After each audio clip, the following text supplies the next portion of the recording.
السلام عليكم ورحمة الله وبركاته، أهلا وسهلا بكم مرة تانية في فيديو جديد من فيديوهات القناة، وكلمة من كلمات اليوم مع تطبيق باينانس. وكلمة اليوم هي بيتكوين NFTs.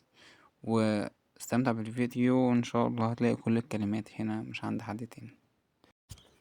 الفيديو ده معلش، دي الكلمات اللي من 6 حروف ومن 7 حروف لكلمة بيتكوين NFTs،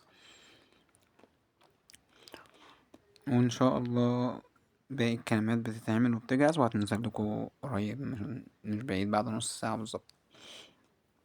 بس نتمنى الاشتراك والدعم المستمر منكم، ده اللي بيخلينا مكملين وربنا.